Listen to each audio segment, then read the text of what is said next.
Hello friends, আমি সঙ্গীতা। আমি নিয়ে এসেছি নতুন বছরে একটা নতুন ব্লগ। এটা হচ্ছে 30 তারিখের ব্লগ। অনেকটা দেরি করে ছাড়ছি, কেননা আমি এখন দিল্লিতে রয়েছি, তাই মেলা খেলা যেটা বলে নানা রকম উৎসবে ব্যস্ত। আর এই জন্য এই ব্লগটা একটু দেরি করেই ছাড়লাম। এটা হচ্ছে প্লাইট প্লাজার নামে একটি 5 স্টার হোটেলের অভিযান ধরে নিতে পারেন।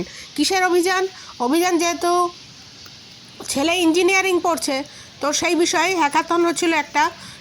সেই সূত্রে আমরা মা বাবা যাওয়ার সুযোগ পেলাম এবং 30 তারিখটা বেশ সুন্দর করে আমরা কাটিয়েছিলাম। এখান থেকে এয়ারপোর্ট একটুখানি মাত্র দূরে, আর সেই জন্য ঝাঁ চকচক করে সুন্দর করে যেভাবে 5 স্টারগুলো সাজানো থাকে সেরকমই সাজানো রয়েছে। আর এই দেখুন, এখান দিয়ে যেতে হবে যেখানে ওদের একটা গ্রাউন্ডে পুরো বিশাল হলঘর ভাড়া করেছে একটা কোম্পানি। তো সেখানেই আমাদের যেতে বলল। যাচ্ছি ছেলের সঙ্গে। এখনকার দিনের 5 স্টারগুলো অনেক বেশি বাইরে থেকে সুন্দর করা হয়। এই যে সুন্দর করে এই যে সাজানো হয়েছে, সদ্য ক্রিসমাস গেছে, তারপর 5 জানুয়ারি আসছে, তো সেই জন্য একদম ঝাঁ চকচকে করে বাইরেটা সাজানো হয়েছে, যাতে পাইলে দর্শনধারী বাদ মে গুণ বিচারি। তো সেই রকমভাবে এই যে এটা হচ্ছে রাস্তার উপরে ফোয়ারাটা ছিল। আর এই ছেলে এখানে ল্যাপটপ খুলে বসে গেছে। একটা সবাইকে নিজস্ব টেবিল দেওয়া হয়েছে, আর খাওয়ার জন্য দেওয়া হয়েছিল প্রথমেই শুরুতে চাউমিন টাইপের, ওটা ম্যাগি বলা যায়, রেডিমেড ম্যাগি, চাউমিন নয়, সরি। এই যে এখানে বসে রয়েছে, শীতকাল। আর এই যে কোম্পানি এসছে তার সম্বন্ধে কিছু নলেজ ওদের দিয়ে দিচ্ছে এই ছেলেটি।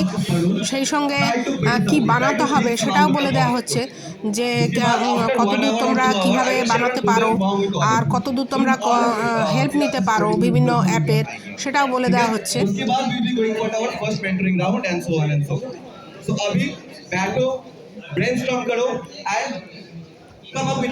এটা ছিল 24 ঘন্টার দিন রাত্রির হ্যাকাথন যেটা বলে।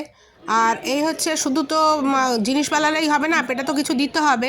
তো ঢালাও আয়োজন করে, যেখানেই হোক না কেন, আইআইটি বলুন বা এরকম 5 স্টার কোম্পানি হোক, যেখানে এরা ভীষণ খাবারের ঢালাও আয়োজন করে, কেননা বাচ্চারা ঘুরতে ফিরতে খাবে। আর এটা দুপুরবেলার খাওয়া ছিল। এখানে যেহেতু আমাদের সেদিন আমরা ননভেজ খাই না, তাই আমার ছেলে নিয়েছিল পনির, এই একটু ফ্রাইড রাইস টাইপের আর রুটি। এছাড়া ঢালাও চিকেনের বন্দোবস্ত ছিল, যত খুশি খেতে পারো। এখানে কোম্পানি সম্পর্কে কিছু নলেজ দিয়ে দেওয়া হচ্ছে বোর্ডে দেখিয়ে, কেননা ওদের যতই হোক, ওদের কোম্পানির পয়সা লাগছে, ওরা তো একটু চাইবেই যে এই সম্বন্ধে কিছু অ্যাডভার্টাইজমেন্ট হোক। তো সেটা ফাঁকে ফোকরে যখন ছেলেরা বসে আছে, তখন সেই ব্যাপারে ওদের একটু নলেজ দিয়ে দেওয়া হচ্ছে।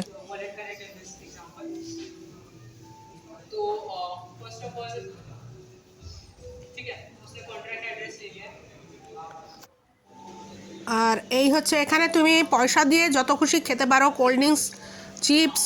আমার ছেলে বিস্কুট নিয়েছিল একটা।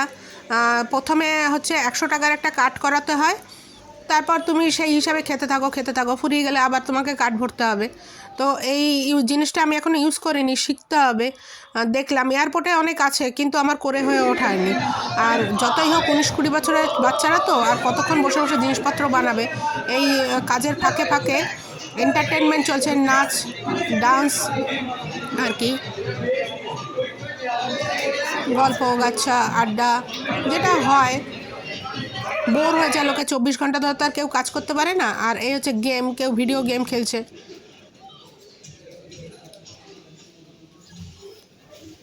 মানে এটা যে মেন্টাল কতটা স্ট্রং হলে করা যায়। একটা দিন মানে 12টার থেকে শুরু হচ্ছে, সারা দিন পরদিন 12টার সময় তোমার ছুটি। তার আগে শোয়ার হয়তো সামান্য বন্দোবস্ত থাকে, কিন্তু যদি 5000 লোক আসে, তার জন্য তো আর 5000টা বেড থাকে না। তো বাড়ি বাড়ি শুতে হয়, মানে ভাগ ভাগ করে শুতে হয়। পুরো বিশ্রাম মানে হয়ই না, একদমই হয় না। আর এই যে ছেলের যে টেবিলটা দিয়েছিল, সেখানে এই বিস্কুটটাও কিনেছিল, এই জল আর বিস্কুট। আমার এই ব্লগটা যদি ভালো লাগে, প্লিজ একটু শেয়ার করবেন, সাবস্ক্রাইব করবেন, আর ভালো লাগলে লাইক দেবেন। নতুন বছরের সবাইকে শুভেচ্ছা। Thank you.